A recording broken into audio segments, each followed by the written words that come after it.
হরে কৃষ্ণ। আজ 19শে ডিসেম্বর শুক্রবার পবিত্র পৌষ মাসের বকুল অমাবস্যার দিন। আজকে থেকে শুরু হচ্ছে এই অমাবস্যা তিথি এবং থাকবে মূলত আগামীকালকে শনিবার দিন পর্যন্ত। তাই বছরে দ্বাদশ মাসের মধ্যে একটা মহিমাপূর্ণ মাস হচ্ছে কিন্তু এই পৌষ মাস। প্রচন্ড ঠান্ডা পড়ে এবং এই পৌষ মাসের যে অমাবস্যা তিথি তাকে বলা হয় বকুল অমাবস্যা তিথি। তো সেই অমাবস্যা কিন্তু অত্যন্ত গুরুত্বপূর্ণ আমাদের এই জীবন চক্রের জন্য। বিশেষ করে পরিবেশের ভারসাম্য বজায় রাখার জন্য অমাবস্যা তিথি অত্যন্ত গুরুত্বপূর্ণ। তার মধ্যে আবার বিশেষ করে বছরের দ্বাদশ অমাবস্যার মধ্যে একটা অন্যতম অমাবস্যা হচ্ছে এই পৌষ মাসের বকুল অমাবস্যার দিন। তাই আজকের এ পর্বে আমরা জানবো এই অমাবস্যার বিশেষ মাহাত্ম্য কথা, কি কি করা উচিত নয়, সেই সঙ্গে বাড়িতে ভুলেও যে খাবারগুলো খেতে নেই এবং কোন খাবারটি গ্রহণ করলে জীবনে অমঙ্গল দূরীভূত হয়ে সৌভাগ্য আসে এই পবিত্র বকুল অমাবস্যার দিনে। কেউ কেউ আজকে পালন করবে, কেউ কেউ আগামীকালকে পালন করবে। যেদিনেই পালন করেন না কেন উদয়া তিথি মেনে আগামী দিনে পালন করা উচিত। তবে যারা নিশি পালন করবে তারা হচ্ছে আজকে রাত্রে পালন করবে। তো আমরা অমাবস্যার সময়সূচি একটুকু পরে জেনে নিচ্ছি। কিন্তু মূলত এই পৌষ মাস, এই মাসে যদিও প্রচন্ড ঠান্ডা পড়ে তথাপিও পৌষ মাসে সুন্দর ভালো ভালো সবজি পাওয়া যায়। বিশেষ করে এই পৌষ মাসে বিশ্বকর্মা দেবের পুজো করা হয়ে থাকে। যে বিশ্বকর্মা হচ্ছে জগৎ সৃষ্টির কারিগর। এই যে আমরা আধুনিক যে প্রযুক্তি, এর থেকেও দেবতাদের প্রযুক্তি আরো উন্নত। আমাদের সেই বৈদিক যুগে, ত্রেতা যুগে এই রথের কথা, এখন যে বিমানের কথা শুনতে পাই, সেই সময়ে সেই রথের কথা কিন্তু শোনা যায়। দেবতাদের রথ ছিল, এমনকি সেই রাবণ, মানে রাবণের কিন্তু রথ ছিল, মা সীতাকে রথে করে নিয়ে গিয়েছে। তো সেজন্য এই যে মানে সেই বিশ্বকর্মার যে বিজ্ঞান বা দেবশিল্পী বিশ্বকর্মা জগৎ সৃষ্টির কারিগর, ব্রহ্মা আমরা জানি তিনি এই জগৎ সৃষ্টি করেছেন, কিন্তু ব্রহ্মা স্বয়ং নিজের হাতে জগৎ সৃষ্টি করেননি। তিনি তার মানসপুত্র বিশ্বকর্মাকে আদেশ দিয়েছেন জগৎ সৃষ্টি করতে। বিশ্বকর্মা তিনি এই জগৎ সৃষ্টি করেছেন। তো এজন্য বিশ্বকর্মার পুজো করাও, যারা বিভিন্ন ব্যবসা বাণিজ্যিক কাজকর্মের সাথে যুক্ত, এদের জন্য বিশ্বকর্মার পুজো করা অত্যন্ত মঙ্গলময়। তো সেজন্য সেই পৌষ মাসে হয় বিশ্বকর্মা দেবের পুজো। পাশাপাশি হচ্ছে যারা পুত্র সন্তান প্রাপ্ত করতে চায়, অনেক সময় হয় কি যে এত ইচ্ছা করে ভগবান একটা পুত্র সন্তান হবে, কিন্তু অনেক মেয়ে হচ্ছে পুত্র সন্তান হচ্ছে না সেভাবে। তবে তারাও যদি পুত্রদা একাদশীর দিনে ব্রত করে বিষ্ণু পুজো দিয়ে তার কাছে পুত্র সন্তান কামনা করতে পারে, তবে ভগবানের কৃপায় নিঃসন্দেহে তাদের মনস্কামনা পূর্ণ হয় এই পুত্রদা একাদশী ব্রত পালন করলে ভক্তি ভরে। তো সেই পুত্রদা একাদশী ব্রত এই পৌষ মাসে পড়েছে। তাই এই মাসটিও বছরে অন্যান্য মাসের মতোই একটা অন্যতম গুরুত্বপূর্ণ মাস।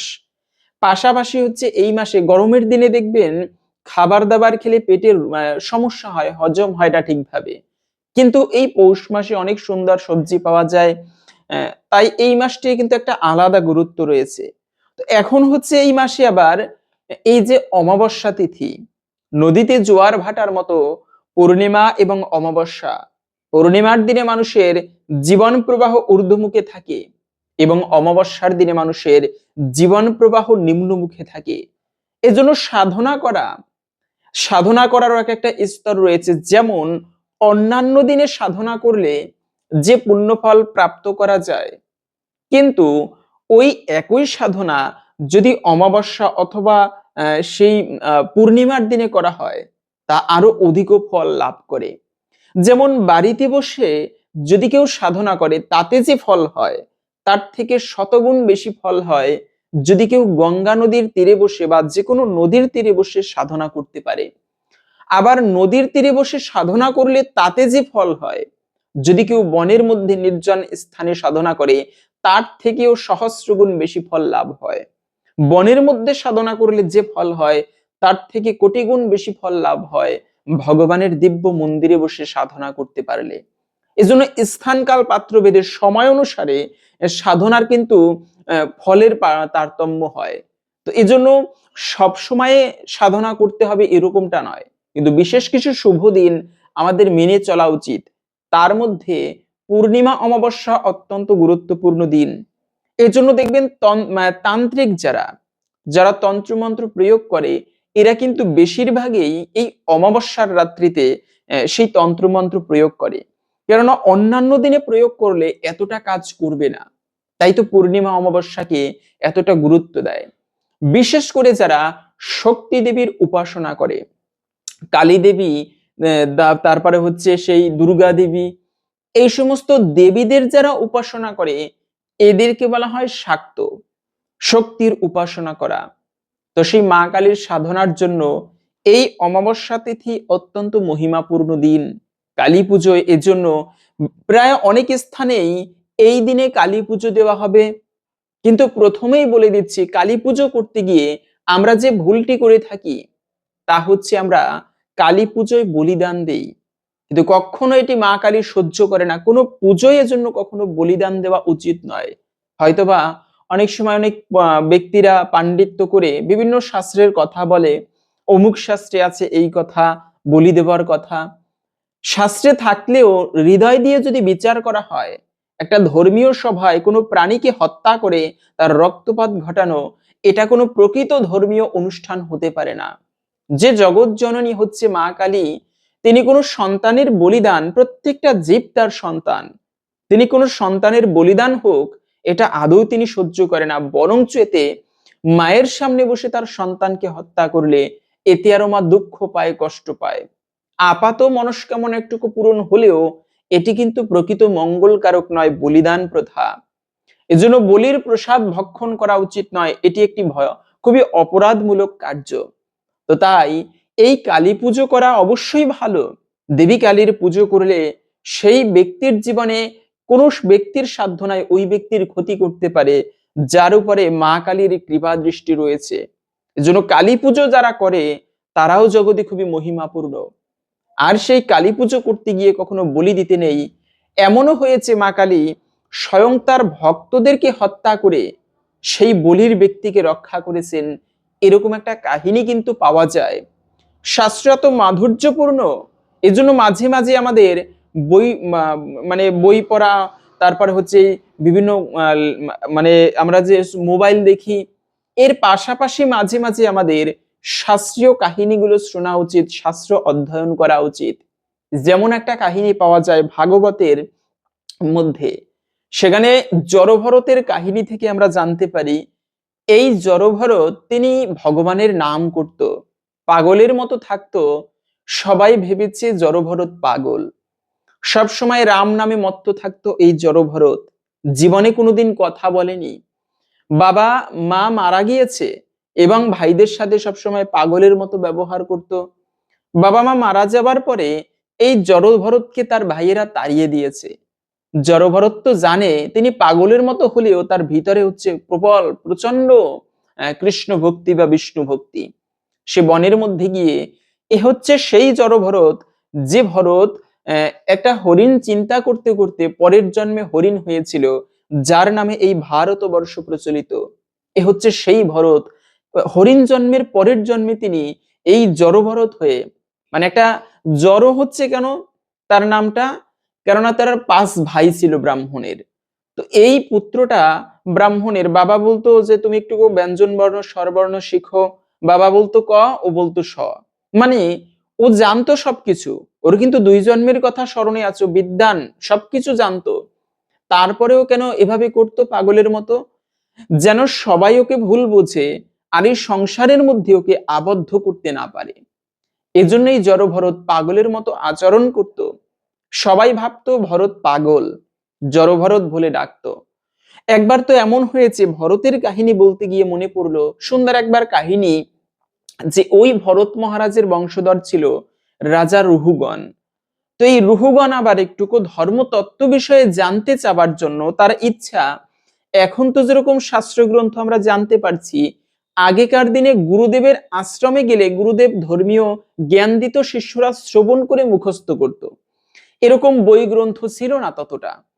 কিন্তু এই রাজা রহুগণ, তার একটা সংশয় হয়েছে আত্মা এবং দেহের মধ্যে পার্থক্য কি, এই বিষয়টা তার জানার প্রচন্ড ইচ্ছা। তাই রাজা রহুগণ পালকিতে করে তিনি সেই গুরুদেবের আশ্রমে যাচ্ছিল, কপিল মুনির আশ্রমে। সেখানে যাত্রাপথে তার একটা পালকি বাহকের পায়ে সমস্যা হয়েছে, ঠিকভাবে হাঁটতে পারছে না। তো তখন পালকি বাহক যদি একজন সমস্যা হয়, তার মানে চারজনই বসা থাকবে কেন, তিনজন পালকি বাহকে পালকি তো বহন করতে পারবে না। তখন রাজা রহুগণ আদেশ দিল, আশেপাশে যাকে পাবে আমার আদেশ তাকে ধরে নিয়ে আনবে, তাকে দিয়ে পালকি তোমরা বহন করাবে। তো ওই পাশেই বনের মধ্যে জড়ভরত ছিল। এই জড়ভরত তিনি বসে রাম নাম করতেছিল। তাকে দেখে বলল, রাজা রহুগণের আদেশ, তোমাকে তার পালকি বহন করতে হবে। বিশাল সুঠাম দেহধারী জড়ভরত। তো তিনি এভাবে করে সেই ভরত মহারাজ জীবনে কোনো কথাই বলেনি, চুপচাপ থাকতো। তো জড়ভরত তাদের কথা শোনা মাত্র তাদের সঙ্গে রওনা দিল, এসেই পালকি বহন করতে লাগলো। তো ঠিক আছে, কিন্তু এই জড়ভরত কি করত, সে কোনো প্রাণীকে বধ করতো না। এই সামনে যদি একটা পিপিলিকাও পড়তো, সে দেখতে পেলে সেটা ডিঙিয়ে ওপার দিয়ে যেত। আর পালকি যারা বহন করে তাদের পা সমান তালে চালাতে হয়, না হলে ভিতরে যে বসে থাকে তার অসুবিধা হয়। তো এই যে জড়ভরত তিনি এলোমেলো ভাবে চলতেছিল, বিভিন্ন প্রাণী দেখলে সে পাড়া দিত না তার উপরে। তো এইভাবে করে রাজা রহুগণের কষ্ট হচ্ছে। রাজা রহুগণ বলল, কোন মূর্খ এভাবে পালকি চালাচ্ছ, ঠিকভাবে পালকি চালাও, না হলে আমি গর্দান দিব। আবারও জড়ভরত এভাবে করে পালকি চালাতে লাগলো, মানে নাড়াচাড়া করতে করতে চলতে লাগলো। মহারাজ এবার একটু রেগে গেল, মূর্খ, আমি কিন্তু গর্দান দেব, ঠিকভাবে পালকি বহন করো। একজন পালকি বাহক ভয়ে বলতে লাগলো, মহারাজ, নতুন যে পালকি বাহক নিয়েছি আমরা, সে ঠিকভাবে চলতে পারে না। তৃতীয়বারের বার একই ভুল যখন জড়ভরত করলো, তখন এই রাজা রহুগণ, ক্ষত্রিয় রক্ত তো, প্রচন্ড রেগে গেল এবং তরবারি নিয়ে মারতে উদ্যত হলো। দাঁড়াও, আমি আজকে তোমাকে গর্দান নিব। আমার আদেশ সত্ত্বেও তুমি ভুলভাবে পালকি চালাচ্ছ, আমি কষ্ট পাচ্ছি। এটা শোনার পর সেই জড়ভরত তখন পালকি থামিয়ে বলতে লাগলো, মহারাজ, আপনি, আপনার সাধ্য আছে আমার দেহটাকে কষ্ট দিবেন, কিন্তু আপনার সেই সামর্থ্য নেই আপনি আমার আত্মাকে কষ্ট দিতে পারেন। নৈনম সিন্দন্তি শাস্ত্রাণি নৈনম দহতি পাবকা ন চৈনম ক্লেদান্তা পুনঃ শোষয়তি মারুতা। আত্মাকে অস্ত্রের দ্বারা কাটা যায় না, জলে ভেজানো যায় না, আগুনে পোড়ানো যায় না, এমনকি বাতাসে শুকানো যায় না। এই রাজা রহুগণ তিনি জানতে চাচ্ছিল আত্মা এবং দেহের মধ্যে পার্থক্য। এই কথা শুনে তার হৃদয়ে জ্ঞানের মধ্যে টনক নড়ল।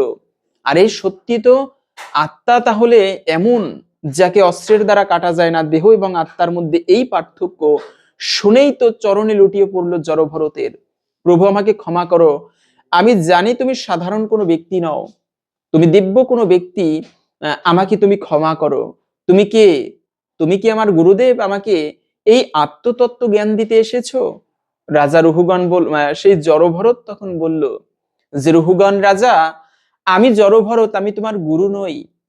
তবে শোনো, আত্মা হচ্ছে এই দিব্য জ্ঞান, তাকে আত্মতত্ত্ব জ্ঞান সেই ভরত মহারাজ দান করলো। এবং ভরত মহারাজকে প্রশ্ন করলো, তাহলে আপনি কোন বংশের? বলল, রহুগণ, আমি তোমার বংশের, যার নামে এই ভারতবর্ষ প্রচলিত, আমি সেই ভরত মহারাজ, যিনি 50 বছর পরে গৃহত্যাগ করে সন্ন্যাসী হয়েছিলাম। একটা হরিণ চিন্তা করতে করতে পরের জন্মে হরিণ হয়ে জন্মগ্রহণ করেছি, সেই জড়ভরত আমি। তো এই কাহিনীটা এসেছে মূলত ওই যে বলিদান করা উচিত নয়, কেন করতে নেই। মা কালী তার ভক্তকে হত্যা করে বলিদানের ব্যক্তিকে রক্ষা করেছে, বলিদানের জীবকে রক্ষা করেছিল। এর কাহিনী হচ্ছে এই জড়ভরতকে নিয়ে। তো মূলত জড়ভরত এভাবে রাম নাম করতেছিল, ওদিক থেকে ডাকাতের দল তারা প্রতিদিন নরবলি দিত, মানুষ বলি দিত। আর বলির বিধান হচ্ছে, সুঠাম দেখতে, সুন্দর দেখতে কোনো যুবককে যদি বলি দেওয়া যায়, নিখুঁত হতে হবে বলির, তবে মা কালী নাকি প্রসন্ন হয়, ভক্তের নাকি মনোবাসনা পূর্ণ করে। এই ডাকাতের দল প্রতিদিন নরবলি দিত। তো ঠিক আছে, এই ডাকাতের দল যে নরটাকে রেখেছিল, দুর্ভাগ্যক্রমে তার একটুকু খুঁত ছিল আর একটা আঙুল কাটা ছিল। আর আঙুল কাটা মানে সে মায়ের বলিতে লাগবে না। সৌভাগ্যক্রমে সে সেখান থেকে বেঁচে যায়। ওদিক থেকে তখন আহ, মানে ডাকাত সর্দার আদেশ দিল, তাহলে যাকে পাবে তাকে ধরে নিয়ে আনবে, বলি দিতে হবে আমাদের আজকে। ঠিক আছে, খুঁজতে খুঁজতে জড়ভরতকে পেল। দেখেই তো বিশাল লম্বা ডাকাতের দল মনে মনে ভাবতে লাগলো, মা কত করুণাময়, তার বলি দেবার জন্য আমাদের কাছে এত সুন্দর নর পাঠিয়েছে। তো গিয়ে বলতে লাগলো, তুমি কি দেখতেছে রাম নাম করতেছে, বলে তুমি কি রামকে পেতে চাও? অবশ্যই পেতে চাই। বলে কিছু দূরে রামচন্দ্র বর্ষা রয়েছে, তোমাকে নিয়ে যাবার জন্য আমাদেরকে পাঠিয়েছে। ঠিক আছে চলো। জড়ভরত সরল মনে তাদের সঙ্গে আসতেছিল। আসতে আসতে বলতে লাগলো, কোথায় রাম? বলে রামচন্দ্রের কাছে তো যাবে, একটুকু স্নান করো। স্নান করানো হলো জড়ভরতকে, তিলক দেওয়া হলো, লাল তিলক। কপালে যখনই জবা ফুলের মালা পরিয়েছে, সামনে ভৈরবী মায়ের মন্দির দেখে বুঝতে পেরেছে আজকে আমাকে রামের কাছে নয়, আজকে ভৈরবী মায়ের সামনে বলি দেওয়া হবে। তবে জড়ভরতের খুবই আনন্দ, কেন জীবনে তো কারো সেবায় লাগতে পারিনি, আজকে মায়ের প্রসাদ হতে পারবো, জীবনটা আমার ধন্য হবে। এই মনে করে, ও তো ভগবানের নাম করে, ওর জাগতিক কোনো বাসনা নেই, এজন্য ওর মনে আনন্দ। কিন্তু ডাকাতের দল যখনই খড়গ নিয়ে সেই ডাকাত সর্দার বলি দিতে যাবে, ভিতর থেকে বিকট শব্দে মায়ের মূর্তি ভেদ করে স্বয়ং মা কালিকা দেবী প্রকটিত হলো। ভৈরবী মা চন্ডমুন্ডবাদে দেবী রক্ত বীজ বিনাশিনী, নিশুম্ভ শুম্ভ মথিনী মধু কৈটব ঘাতিনী। সমস্ত অসুরদেরকে হত্যা করলো, সমস্ত ডাকাতের দলকে হত্যা করলো, জড়ভরতের কাছে ক্ষমা চাইলো, ভরত আমাকে তুমি ক্ষমা করো, তোমার মতো ভক্তকে এভাবে মারতে বলি দিতে উদ্যত হয়েছে আর আমার আসতে দেরি হলো। ভরত মহারাজ তখন মায়ের বন্দনা করে সেখান থেকে চলে গেল। তো এখান থেকে উদ্দেশ্য হচ্ছে বলার যে দেখুন, এজন্য কখনো কোনো প্রাণীর বলি দেওয়া উচিত নয়। বলিদান প্রথা কখনো মা কালী সহ্য করে না। আর এই আজকে সেই পবিত্র আহ, বকুল অমাবস্যার দিন। কেন এই অমাবস্যাকে বকুল অমাবস্যা বলা হয়? কেননা এই মাসে বকুল পাওয়া যায়, সেই বড়ই পাওয়া যায়।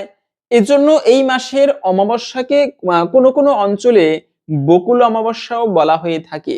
তাই এই অমাবস্যার দিনে আবার একটা অশুভ শক্তির প্রাদুর্ভাব ঘটে। এজন্য বিশেষ করে যারা গর্ভবতী মায়েরা, তাদের নিয়ম রয়েছে অমাবস্যার দিনে রাত্রিতে একাকী কখনো নির্জন স্থানে যেতে নেই। এতে কি হয়, অশুভ শক্তি তার উপরে ভর করার সম্ভাবনা থাকে। তাই অমাবস্যার রাত্রিতে একাকী নির্জন স্থানে যাওয়া উচিত নয়। এমনকি শুধু তাই নয়, এই অমাবস্যার দিনে আবার বলা হয়েছে যদি কেউ বিষ্ণু পুজো করতে পারে, এই বিষ্ণু পুজো করা হচ্ছে সর্বমঙ্গলময়। ভগবান বিষ্ণু প্রতি শুভ দিনে অন্তত পক্ষে লক্ষ্মীনারায়ণের পুজো করা উচিত। তাই এই বকুল অমাবস্যার দিনে আপনারা সম্ভব হলে সেই লক্ষ্মীনারায়ণ ভগবান শ্রীবিষ্ণুর পুজোটা একটুকু বিশেষ ভক্তি ভরে করতে পারেন। এর ফলে পরিবারে লক্ষ্মীর কৃপা লাভ হয়। অমাবস্যার দিনেও লক্ষ্মীনারায়ণের পুজোকে অত্যন্ত মঙ্গলময় এবং শুভ বলা হয়েছে। আর একটা বিষয় হচ্ছে পিতৃতর্পণ। এই পৌষ মাসকে আবার ছোট পিতৃপক্ষ বলা হয়। এই পিতৃপক্ষে যদি কেউ সেই লক্ষ্মীনারায়ণের মানে সেই বিষ্ণুর উদ্দেশ্যে পিণ্ড দান করে বা পিতৃপুরুষের উদ্দেশ্যে পিণ্ড দান করে, এর ফলেও তার বিশেষ মঙ্গল লাভ হয়ে থাকে। কেননা পিণ্ডদান, আমরা হচ্ছে 5 প্রকার ঋণ রয়েছে। দেবতা ঋণ, ঋষি ঋণ, তারপরে হচ্ছে এই যে বলা হয় পিতামাতার প্রতি ঋণ। অবশ্যই এই ঋণ যদিও কখনো শোধ হয় না, তারপরেও আমাদের কিছু কর্তব্য থাকে পিতৃপুরুষের উদ্দেশ্যে। যেমন প্রথমত হচ্ছে তাদের উদ্দেশ্যে পিণ্ডদান। গয়াধামে গিয়ে বিষ্ণু পাদপদ্মে পিণ্ড দিতে হয়। তা না পারলেও বিশেষ শুভ দিনে সেই পিতৃপুরুষের মঙ্গলের জন্য তাদের উদ্দেশ্যে শুভ নদীতে পিণ্ডদান করা উচিত এবং তাদের আত্মার শান্তি কামনা করা উচিত। এই পিণ্ডদানের মাধ্যমেও পিতৃপুরুষের আশীর্বাদ কিন্তু প্রাপ্ত করা যায়। বিশেষ করে যে শ্রাদ্ধানুষ্ঠান নিয়ে অনেক বিতর্ক রয়েছে। তবে আমি বলবো ভগবানের প্রসাদ দিয়ে, এটা আমার কোনো কথা নয়। হরিভক্তি বিলাস আদি সাত্ত্বিক শাস্ত্র, যদি কোনো পিতৃপুরুষের উদ্দেশ্যে মানে বিষ্ণু পূজা দিয়ে সেই পূজার প্রসাদ পিণ্ডদান করা হয় এবং সেই প্রসাদ দিয়ে সেই ভোজন করা হয়, ভোজন করানো হয় যদি কোনো ব্রাহ্মণদেরকে, তবে ওই আত্মার বিশেষ মঙ্গল লাভ হয়, তিনি বিষ্ণুর কৃপা লাভ করেন। তাই ভগবানের প্রসাদ দিয়ে যদি কেউ এই আজকে অথবা আগামীকালকে অমাবস্যার দিনে সেই পিতৃপুরুষের মঙ্গল কামনা করতে পারে, তবে একটুকু হলেও সেই আত্মার শান্তি বর্ষিত হয়। তো এজন্য মূলত এই মানে আজকে তর্পণ করা এটিও অত্যন্ত শুভ এবং মঙ্গলময়। তার থেকেও গুরুত্বপূর্ণ বিষয় হচ্ছে, যদি কেউ এই দিনে তীর্থ যাত্রা করতে পারে। মনুষ্য জীবন শুধুমাত্র সাংসারিক সুখ ভোগের জন্য নয়, যদি পারেন জীবনে একবার হলেও উচিত প্রত্যেকটা ব্যক্তির বয়স থাকাকালীন, ওই যে বলা হয় না, বৃদ্ধ হলে একটুকু তীর্থ ভ্রমণ করতে যাব, জীবন একটুকু অবসরে যাব। বৃদ্ধ হলে জীবনের অবসর আসে না, জীবনের চিন্তা আরো বেড়ে যায়। অবসর কাকে বলে? সমস্ত চিন্তা থেকে ব্যক্তি মুক্ত থাকবে। যত বয়স বাড়ে মানুষের চিন্তা কিন্তু তত বাড়তে থাকে, খেয়াল করে দেখবেন। এজন্য সাধনা করা বা একটুকু পুণ্য সঞ্চয় করার উপযুক্ত বয়স, এটা কিন্তু অল্প বয়সেই। এখন অনেকে বলবে এটা মানে মন গড়া কথা বলতেছি। এটা আমার কোনো কথা নয়। সব থেকে মহাজন একজন, যিনি 4 বছর বয়সে ভগবানকে প্রাপ্ত করেছেন, যার জন্য 4 বছর বয়সে ভগবান স্তম্ভ থেকে বের হয়ে তার বাবাকে হত্যা করে সেই ভক্তকে রক্ষা করেছেন, সেই মহান ভক্ত প্রহ্লাদ মহারাজ, তিনি নিজে বলেছেন, কৌমার আচরিত প্রাজ্ঞ ধর্মান ভাগবতা আনিহ। কৌমার বয়স থেকে ভগবানের ভক্তি অনুশীলন করতে হয়। তো সেই জীবনে হোক অল্প বয়স হোক বৃদ্ধকাল, একবার হলেও উচিত একটুকু ভারতবর্ষের বিশেষ তীর্থগুলো ভ্রমণ করা। কেন? এই এমনকি মহাদেবের লীলায় পাবেন, সেখানে মহাদেবের একবার অপরাধ হয়েছে ব্রহ্মার প্রতি। ভগবান বিষ্ণুর কাছে বলল, প্রভু এই অপরাধ কি করলে খণ্ডিত হবে? ভগবান বিষ্ণু বলল, এই অপরাধ খণ্ডিত হবে একমাত্র তুমি যার চরণে অপরাধ করেছো তার কাছে ক্ষমা চাইলে। এজন্য আমরা অনেক সময় গরিব দুঃখীদের কষ্ট দিয়ে থাকি, অনেক বৈষ্ণব চরণে অপরাধ করি, এই অপরাধ ভগবানও ক্ষমা করতে পারে না। একমাত্র যার চরণে অপরাধ করেছে সে যদি ক্ষমা করে, তবে ভগবান প্রসন্ন হয়, কারণ এটা ভগবানের হাতেও নেই। অপরাধ করেছি আমি অমুক ব্যক্তির চরণে, ভগবানের কাছে গিয়ে ক্ষমা চাইলেই হয় না। তো ভগবান বলল, তাহলে যদি তুমি ব্রহ্মার কাছে ক্ষমা প্রার্থনা না করতে পারো, তাহলে আর একটা কাজ করলে এই অপরাধ খণ্ডিত হবে। তা হচ্ছে তুমি তীর্থ ভ্রমণ করো, বৈষ্ণবদেরকে দর্শন করো। তখন সেই মহাদেব পর্যন্ত তিনি ভারতবর্ষের তীর্থ ভ্রমণ করেছিলেন। এজন্য জীবনে যত পাপ আছে, শুধু পাপ খণ্ডনের জন্য নয়, তীর্থ ভ্রমণে মনের মলিনতা নাশ হয়, মনে পবিত্রতা আসে। মাঝে মাঝে তীর্থের জন্য ভ্রমণ করা উচিত। জীবনে কাজ থেকে অবসর নিয়ে, কাজকর্ম থেকে, সাংসারিক জীবন থেকে একটুকু অবসর নিয়ে 7 দিন, সম্ভব হলে 10 দিন, 15 দিন, 1 মাস একটুকু তীর্থে ভ্রমণ করে আসা উচিত। সাংসারিক জীবনের বাহিরে থেকে জীবনের অনেক কিছু শিখতে পারা যায়, অনেক অধ্যায়, গুরুত্বপূর্ণ অধ্যায় এগুলো। রেগুলার অধ্যায় তো বইয়ের, ওই সাংসারিক কাজকর্ম এগুলো রেগুলার অধ্যায়। জীবনের সব থেকে শিক্ষাপূর্ণ অধ্যায় এগুলো, জীবনে ভগবানের কৃপা লাভের অধ্যায় এগুলো। এই জন্য মাঝে মাঝে তীর্থ ভ্রমণ করা উচিত। বিশেষ করে যদি পারেন এই পূর্ণিমার দিন থেকে তীর্থযাত্রা শুরু করতে পারেন, অথবা বাড়ির পাশে কোনো মন্দির থাকলে সেখানেই অমাবস্যার দিনে বা পূর্ণিমার দিনে, বকুল অমাবস্যার দিনে আপনারা যাবেন, ভগবানকে দর্শন করবেন, ইষ্টদেবের পুজো আদি করবেন। অথবা ঠাকুর পুজো করতে না পারেন, একটুকু মন্দিরটা ঝাড়ু দেওয়া এই অমাবস্যা পূর্ণিমার দিনে, এটাও কিন্তু বিশেষ মঙ্গলময় এবং শুভদায়ক। পাশাপাশি হচ্ছে এই অমাবস্যার দিনে অবশ্যই চেষ্টা করবেন আর একটা খুবই গুরুত্বপূর্ণ বিষয়, যে অমাবস্যার দিনে কিন্তু ব্রহ্মক্ষয় করতে নেই। এজন্য ব্রহ্মকে ধারণ করা উচিত। ভুলেও অমাবস্যার দিনে যে কাজগুলো করা উচিত নয়, তার মধ্যে প্রথমত হচ্ছে চুল, দাড়ি, নখ, ক্ষৌর কর্ম করতে নেই। শরীরে নদীর অংশ হচ্ছে এগুলো, তাই এগুলো যদি কাটা হয়, চুল, দাড়ি, নখ, তাতেও কিন্তু গ্রহদোষ লাগে। এজন্য অমাবস্যা পূর্ণিমায় নখ আদি বা ক্ষৌরকর্ম করা উচিত নয়। এবং আরেকটা বিষয় হচ্ছে ব্রহ্মক্ষয় করা উচিত নয়। স্বামী স্ত্রীর সঙ্গ তো করতে পারবে, কিন্তু অমাবস্যার দিনে করা উচিত নয় কিন্তু। এজন্য এই অমাবস্যা আরো গুরুত্বপূর্ণ বা মহিমাপূর্ণ। পাশাপাশি হচ্ছে আরেকটা গুরুত্বপূর্ণ বিষয়, যদি সাংসারিক জীবনে দারিদ্রতা থাকে, তবে সেই দারিদ্রতা দূর করার জন্য আমরা ভাবি, এই অনেক সময় চেতনা কাজ করে, আমার তো বেশি টাকা নেই, বাড়িতে একটা ভিখারি আসলে দিতে চাই না টাকা পয়সা। কিন্তু যদি এরকম হয় দারিদ্রতা লেগে রয়েছে, তবে পরিবারের কিছু উপার্জিত অর্থ আপনি একটু গরিব দুঃখীদের দান করবেন। এই দান করলে কি হয়, যদি কোনো অশুভ বাড়িতে লেগে থাকে, সেই অশুভ কেটে যায় এবং আর্থিক ক্ষেত্রে মা লক্ষ্মীর কৃপায় সমৃদ্ধ হয়। যে বাড়িতে অতিথি সেবা হয় না বিশেষ দিনে, সেই বাড়িতে মা লক্ষ্মীর কৃপা লাভ হয় না। এজন্য ভিডিওতে অনেক সময় একই কথা বলা হয়, এগুলো মঙ্গলময় কথা, বলবো ভবিষ্যতেও। কেন?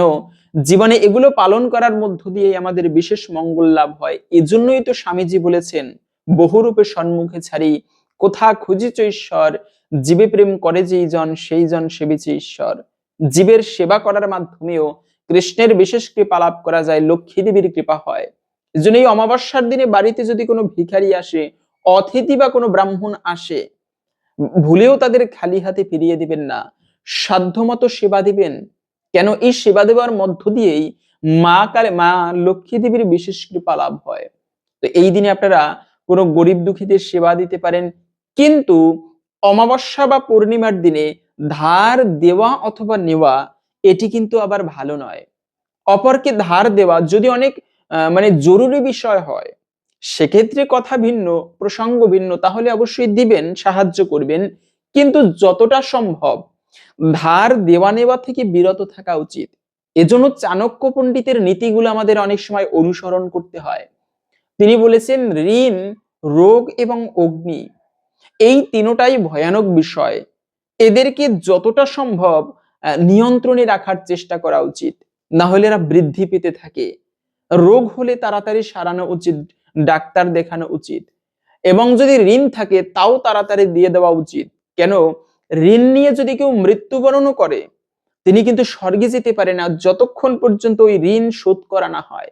এজন্য সন্তান থাকলে সেই সন্তানের উচিত, বাবা মা যদি কোনো কারো প্রতি 1 টাকাও ঋণ থাকে, সেই ঋণ দিয়ে দেওয়া। না হলে ওই বাবা মা দিব্যলোকে যেতে পারে না যতদিন পর্যন্ত ওই ঋণ পরিশোধ করা না হয়। এজন্য ঋণ থাকা কিন্তু ভালো নয়। পাশাপাশি হচ্ছে অগ্নি। এ তো আমরা জানি অগ্নি কতটা ভয়ানক। বনকে বন উজাড় করে দেয়, গ্রামকে গ্রাম শহর ধ্বংস করে দেয়, কত মানুষের কান্নার কারণ হয় এই অগ্নি। কেননা যখন অগ্নির একটা দোকানে অনেক জিনিসপত্র উঠায়, গরিব লোক হয়তোবা মানে লোন করে এনেছে, অগ্নি লেগে সব শেষ। এজন্য এই তিনটাই খুবই ভয়ানক বিষয়। যাই হোক না কেন, এর জন্য যদি ব্যক্তির ভগবানের কৃপা হয়, এজন্য মাঝে মাঝে এই বিশেষ দিনে ভগবানের সাধনা করা উচিত। অন্ততপক্ষে আজকের এই শুভ দিনে আপনারা তেমন কিছু না করতে পারলেও ভগবানকে বিশেষ ফুল দিয়ে তার সেবা করতে পারেন। পুষ্প নিবেদনের মাধ্যমেও ঠাকুরের বিশেষ কৃপা লাভ হয়। শুধুমাত্র তেমন কিছু করতে পারবে না, মানে না করতে পারলেও শুধুমাত্র পুষ্প নিবেদন করলেও তাতেও শ্রীহরির কৃপা লাভ হয়। তার প্রমাণ কিন্তু একটা হাতি পেয়েছিল। এই হস্তি ছিল ত্রিকুট পর্বতে বাস করত, স্বর্গের হাতি। এত সুন্দর সেই হাতি, বিশাল দেখতে, বলশালী, যাকে গজরাজ বলা হতো স্বর্গের। মানে হাতিদের মধ্যেও রাজা এই হাতিটি ছিল। এত তার শক্তি, এক সুরের আঘাতে একটা পর্বতকে ধ্বংস করে দিতে পারত। এবং সেই হাতির হাজার হাজার স্ত্রী, লক্ষ লক্ষ তার সন্তান। যে বন দিয়ে যেত, সেই বন একেবারে উজাড় করে দিয়ে যেত, গাছপালা ধ্বংস করে দিত। যে শস্য ক্ষেত দিয়ে মানে ক্ষেত দিয়ে যেত, সেই শস্য ক্ষেতের একেবারে শস্যগুলোকে সব নষ্ট করে দিয়ে যেত। এত তার শক্তি ছিল। সেজন্য শক্তি গর্বে মত্ত হয়ে এই হাতি যেখানে সেখানে বিচরণ করত, প্রাণীরা পর্যন্ত তাকে ভয় পেত। কিন্তু ওই যে ভাগ্যের পরিহাস, এজন্য জীবনে কোনো কিছু নিয়ে অহংকার করতে নেই। না রূপের অহংকার, না ধনের অহংকার। এই দুটি জিনিস নিয়ে কখনো অহংকার করতে নেই। কেন? একদিন তোমার সেই রূপও থাকবে না, আরেকদিন হয়তোবা ধনও থাকবে না। এগুলো ক্ষণস্থায়ী। তাই যিনি প্রকৃত জ্ঞানী তিনি কখনো এই সমস্ত বিষয় নিয়ে অহংকার করে না। এজন্য সেই হাতিটা এরকম শক্তির গর্বে অহংকার করে যেখানে সেখানে বিচরণ করত। একদিন কি হলো, সেই হাতি স্ত্রীদের সঙ্গে জলে নেমেছে জলকেলি করতে। স্নান করতে নেমেছে ভালো কথা, কিন্তু তারা স্নান করার পরেও সেই সরোবরের জল নিয়ে স্ত্রীদের সাথে খেলা করতেছিল, জলকেলি করতেছিল। এটা সেই সরোবরেই আবার বাস করত বিশাল এক কুমির। এটা যেরকম হাতির মধ্যে রাজা, ওটা ছিল আবার কুমিরের মধ্যে রাজা। বিশাল কুমির, প্রচন্ড তার শক্তি।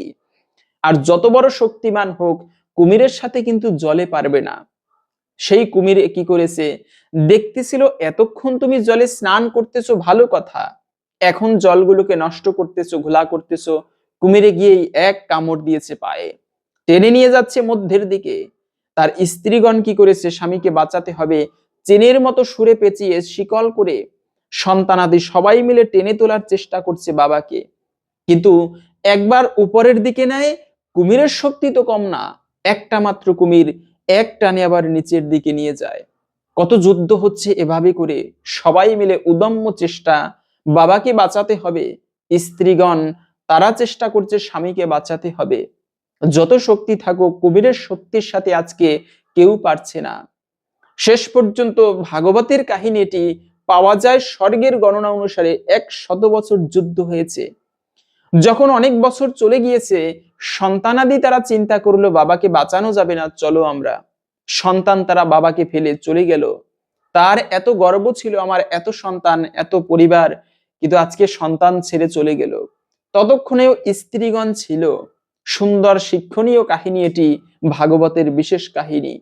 স্ত্রীগণ তারা প্রচন্ড চেষ্টা করছে স্বামীকে বাঁচাতে। কিছুদিন গেলে তারাও চলে গেল, স্বামীকে আর বাঁচানো যাবে না, তারা বুঝতে পেরেছে, তাই তারাও স্বামীকে ফেলে রেখে চলে গেল। আজকে হাতির অনুশোচনা হচ্ছে, জীবনে কি করেছি, কতই না অহংকার করেছি এদেরকে নিয়ে, কিন্তু আজকে সবাই আমাকে ফেলে রেখে চলে গেল। তখন তার মনে পড়লো, যদি আমাকে কেউ রক্ষা করতে পারে, তিনি একমাত্র হচ্ছে দয়াল হরি ভগবান শ্রী গোবিন্দ। তাই আজকে ভগবানকে প্রাণ ভরে ডাকলো এবং কি নিবেদন করলো, ভগবানকে দেবার মতো কি আছে, আমার কত টাকা আছে, কত কি দেব আমি ভগবানকে, কোটি টাকা, তাও তো ভগবানের কাছে তুচ্ছের থেকেও তুচ্ছ। জগতে কি দিব আমি ভগবানের কাছে, ভগবান বেশি কিছু চায় না। হাতিটা কি করেছে, সেই সরোবরের মধ্যে একটা পদ্ম ফুল ছিল, সেই পদ্ম ফুল সুরের মাথায় পেঁচিয়ে ভগবান বিষ্ণুর উদ্দেশ্যে নিবেদন করলো, এ তৎ সচন্দনা পদ্ম পুষ্পম সভক্তি সহিতাম ওম শ্রী বিষ্ণুবে নিবেদয়ামি। এটা বলতে দেরি, ভগবান বিষ্ণু করুণাময়, তিনি আসতে দেরি নেই। গরুরের পিঠে এসে তার গলায় কৌস্তব মণি, গলায় বৈজয়ন্তী মালা, বুকে কৌস্তব মণি। ভগবান বিষ্ণু কত সুন্দর পট্ট বস্ত্র পরিধান করে, পাটের কাপড়, ভগবানের বস্ত্র দুলতেছে এবং ভগবান সেই সুদর্শন চক্র দিয়ে প্রথমেই কুমিরকে হত্যা করে হাতিকে উদ্ধার করেছে। এজন্য রক্ষা যদি কেউ করতে পারে, তিনি একমাত্র পরম মালিক ভগবান শ্রী হরি। তাই তো সেই হরিকে প্রতিদিন আমাদের উচিত একটা হলেও পুষ্প নিবেদন করার। আরে জীবনে মঙ্গল কি হবে, একটা খাবার খেলেই কি মঙ্গল হবে, একটা একটা কিছু না খেলেই কি অমঙ্গল কাটবে? বিষয়টা কিন্তু এরকম নয়। এগুলো এগুলো বলা যায় এক ধরনের ভণ্ডামি, কিন্তু মূল বিষয় হচ্ছে কি, এই বিষ্ণুর ভক্তি করা, মূল বিষয় হচ্ছে বিষ্ণুর প্রসাদ গ্রহণ করা, মূল বিষয় হচ্ছে ভগবান বিষ্ণুর প্রসাদ ছাড়া অন্য কিছু না খাওয়া, তবে হয় প্রকৃত কৃপা। তাই আজকের এই অমাবস্যার দিনেও উচিত আমাদের প্রতিদিন ঠাকুরের চরণে কিছু না করতে পারলেও পুষ্প নিবেদন করা ভক্তি ভরে। তো যাই হোক, এখন আমরা জেনে নিচ্ছি এই অমাবস্যার বিশেষ মাহাত্ম্য কথা। অমাবস্যার সুন্দর একটি ব্রত কথা আসুন শ্রবণ করি। কিভাবে এই অমাবস্যার দিনে ব্রত জগতে প্রচারিত হয়েছে সেই কাহিনী প্রসঙ্গে আসুন জেনে নেই, এবং এরপরে ভিডিওর মূল প্রসঙ্গ, কি খাওয়া উচিত কি খাওয়া উচিত নয় সেই বিষয়ে জেনে নিচ্ছি। শুরু করছি 12 অমাবস্যার ব্রত কথা। এক গরিব ব্রাহ্মণের একটি ছেলে, ছেলেটি 16 বছরের হতেই ব্রাহ্মণ তার বিয়ে দিলেন। তারপর ছেলেটি একদিন কোথায় নিরুদ্দেশ হয়ে চলে গেল। তার বাপ মা ও বউ কেঁদে কেটে সব পাড়া মাথায় করলে। কিছুদিন পরে ব্রাহ্মণেরও মৃত্যু হলো। ব্রাহ্মণী বউটিকে নিয়ে দুঃখ কষ্টে কাল কাটাতে লাগলেন। একদিন একজন অতিথি এসে বললেন, মাগো আমায় চারটি ভাত দিবি মা?" ব্রাহ্মণী বললেন, আমার এমন কি কপাল বাবা, যে অতিথি সেবা করব? শাক ভাত আমার যা আছে চারটি খেয়ে যাও। বউ তেল এনে দিলেন। অতিথি তেল মেখে স্নান করে এলেন। তারপর অতিথি বললেন, মা তোমার ছেলের কাপড়খানি আমায় দাও না, আমি পরি। আর তোমার ছেলের খড়ম দুখানিও দাও। ব্রাহ্মণী কাঁদতে কাঁদতে খড়ম এনে দিয়ে বললেন, এই বাবা, বুকে করে রেখেছি, তুমি ওই পরো। ভাত দিতে গেলে অতিথি বললেন, আমায় তোমার ছেলের থালে ভাত দাও, আর সেই গ্লাসে জল দাও, তা না হলে আমি ভাত খাবো না। বউ তখন রাগ করে বলতে লাগলেন, অতিথির এ তো আবদার কেন? না খাবে নাই খাবে, চলে যাক। ব্রাহ্মণী বললেন, দাও বৌমা, থালা গেলাস বার করে দাও। ও থালায় আর কে খাবে? তবুও অতিথি সেবা হলেও সার্থক হবে। বউর আগে গড়গড় করতে করতে থালা গেলাস বার করে দিলেন। অতিথি ভাত খেয়ে ঘরে বিছানায় শুয়ে বললেন, মা তোমার বউকে পাঠিয়ে দাও, আমার একটুকু পা টিপে দেবে। বউ রাগ করতে লাগলেন। শাশুড়ি বললেন, যাও মা, অতিথি সেবা করলে পরকালে ভালো হবে। বউ যেমন ঘরের ভিতরে গেলেন, অমনি আপনি কপাট বন্ধ হয়ে গেল। গিন্নি দরজা ঠেলাঠেলি করতে লাগলেন। বউ অনেক চেষ্টা করলেন, কিন্তু কিছুতেই দরজা খোলা গেল না। বউকে দুঃখিত দেখে অতিথি বললেন, তুমি কি আমায় চিনতে পারছো না? আমি আমি তোমার স্বামী যে। ব্রাহ্মণের ছেলেটির নাম ছিল সূর্য। বউ তখন পদসেবা করতে লাগলেন। কিছুক্ষণ পরে বউকে সান্ত্বনা করে অতিথি চলে গেলেন। বউ বাহিরে এসে সব কথা শাশুড়িকে বললেন। আরো বললেন, মা তিনি মধ্যে মধ্যে আসবেন। ব্রাহ্মণী তখন কর্তার উদ্দেশ্যে চিৎকার করে কাঁদতে লাগলেন। পাড়ার লোক সব জড়ো হলো। ঘটনা জানতে পেরে কেউ কেউ বা মুখ চাওয়াচাই করতে লাগলো, কেউ কেউ বা বিশ্বাস করতে লাগলো, আহা সে যেখানে থাক বেঁচে থাক, আবার আসবে, কাঁদিস নে। এই বলে সবাই বাড়ি চলে গেল। তারপর শাশুড়ি বউয়ে ভাত খেয়ে ওই সকল কথাই কইতে লাগলেন, দিনরাত সেই সূর্যের কথা। আবার একদিন সূর্য এসেছেন। যাবার সময় যখন চলে যান, তখন ব্রাহ্মণী চুপি চুপি পেছন পেছন যেতে লাগলেন। সূর্য পেছন ফিরে দেখে বললেন, মা তুমি কোথায় আসছো? যাও মা, ঘরে ফিরে যাও। ব্রাহ্মণী বললেন, বাবা আজ আমি তোর সঙ্গে যাব, তুই কোথায় থাকিস আমি দেখে আসব। আমি খেতে পাই না, পরের মেয়ে বিয়ে করেছিস, তাকে নিয়ে আমি কি করব? সূর্য তখন একশের আন্দাজ বড় বড় মুক্তো মায়ের কাপড়ে বেঁধে দিয়ে বললেন, যাও ঘরে যাও, এতে তোমাদের অনেক দিন চলবে। ব্রাহ্মণী তাই নিয়ে ঘরে গেলেন। তার পরদিন বউ উনুন জেলে মুক্তাগুলি সিদ্ধ করতে লাগলেন। কিন্তু এক বোঝা কাঠ পুড়ে গেল, অথচ মুক্তা সিদ্ধ হলো না। তখন শাশুড়িকে ডেকে বললেন, ওমা এ কি করাই, কিছুতেই মুক্তা সিদ্ধ হচ্ছে না। শাশুড়ি বললেন, তবে একটা কাজ করো, কড়াইগুলি ছেঁকে নিয়ে বেশ ভালো করে খোলায় ভাজো, তাহলে খাওয়া যাবে। বউ তাই করলেন, তাতেও খেতে পারলেন না। তখন হামানদিস্তাতে কুটে খেতে গেলেন, তাও খাওয়া গেল না। তখন সবগুলি নিয়ে সারকুড়েতে ফেলে দিলেন, সেদিন আর তাদের খাওয়া হলো না। আবার কিছুদিন পরে সূর্য এসে দেখেন তাদের যে কষ্ট সেই কষ্ট। সূর্য বললেন, মা তোমাকে যে ধন দিয়ে গেলাম, এর মধ্যে কি সব ফুরিয়ে গেল? তখন ব্রাহ্মণী সেদিনকার সব ঘটনা বলতে বলতে কেঁদে ফেললেন। সূর্য বললেন, মা সেগুলো কি করলে, কোথায় ফেলে দিয়েছো? গিন্নি বললেন, সার করে। তখন তিনজনে গিয়ে দেখেন সেখানে কতগুলি গাছ হয়েছে, তাতে রাশি রাশি মুক্তা ফলে আছে। সে সমস্তগুলি তুলে এনে মাকে বললেন, দেখো এর এক একটি বাজারে বেচলে তোমাদের 6 মাসের খোরাক হবে। এ জিনিস সিদ্ধ করেও খাবার নয়, কুটে ছাতু করেও খাবার নয়। এই বলে সূর্য চলে গেলেন। ব্রাহ্মণী মুক্তা বেচে বেচে বাড়ি করলেন, মন্দির প্রতিষ্ঠা করলেন, পুকুর প্রতিষ্ঠা করলেন। বাগান বাড়ি পুকুর যা কিছু সব সূর্যকুমারের নামে হলো। বলেন, আমার সূর্য যদি কখনো ঘরবাসী হয় তো এই সকল ভোগ করবে। একদিন সূর্য এসে যেমন ঘরের ভিতরে প্রবেশ করলেন, অমনি ব্রাহ্মণী এসে একেবারে চাবি বন্ধ করে দিলেন। সূর্য কত মিনতি করে বললেন, তবুও দরজা খুলে দিলেন না। 3-4 দিন বন্ধ করে রাখলেন। এদিকে পৃথিবী শুদ্ধ হাহাকার পড়ে গেল। আকাশে সূর্য উদয় হয় না, পৃথিবী অন্ধকার। ব্রাহ্মণী বললেন, আকাশে মেঘ নেই, রোদও নেই, এ কি হলো? সূর্য বললেন, মা আমাকে ছেড়ে দাও, এক্ষুনি রোদ হবে। ব্রাহ্মণী বললেন, না বাবা, আমার রৌদ্রে কাজ নেই, তুমি আমার ঘরের ছেলে, ঘরেই থাকো। চিরকালটা কি এমনি করে বেরাবে বাবা? আমার এসব কে ভোগ করবে? তোমায় আর কোথাও যেতে দেব না। বলতে বলতে এমন সময় সেখানে ব্রহ্মা বিষ্ণু মহেশ্বর উপস্থিত হলো। ব্রাহ্মণী থতমত খেয়ে বললেন, তোমরা কে বাপু, কোথা থেকে এসেছো? তারা বললেন, আমাদের তুমি চিনতে পারবে না, তোমার ছেলেকে ডেকে দাও। ব্রাহ্মণী বললেন, তা ডেকে দিচ্ছি, কিন্তু তোমাদের সঙ্গে যেতে দিব না। বোধ হচ্ছে তোমরাই আমার ছেলেটির পরকাল খেয়েছো। দরজা খুলে দিতেই সূর্য বললেন, মা আমাকে ছেড়ে দাও, ওই দেখো স্বয়ং ব্রহ্মা বিষ্ণু মহেশ্বর আমাকে নিতে এসেছে। আমি অভিশাপের ফলে তোমার ঘরে জন্মগ্রহণ করেছিলাম, আমি আবদ্ধ থাকলে পৃথিবী রসাতলে যাবে। ব্রাহ্মণী ব্রহ্মা বিষ্ণু মহেশ্বরকে প্রণাম করে বললেন, আমার এসব কে ভোগ করবে? দেবতারা বললেন, তোমার ছেলের ঐশ্বর্য কি তুমি দেখতে চাও? তবে চলো। সূর্যকে বললেন, তোমার মাকে আর তোমার স্ত্রীকে নিয়ে চলো, তোমার এভাবে মর্তে আবদ্ধ থাকলে চলবে না। সূর্য তাতে সম্মত হলেন।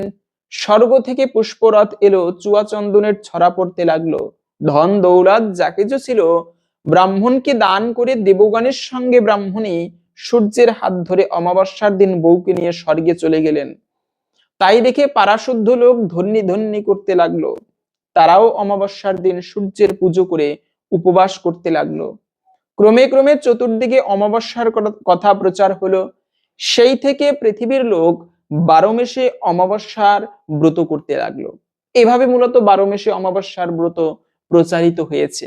তো যাই হোক না কেন, এই পৌষ মাসের বকুল অমাবস্যাও কিন্তু অত্যন্ত পালনীয় এবং মাননীয়, মান্যকারী একটি বিশেষ মান্য করা উচিত এই অমাবস্যাটিকে।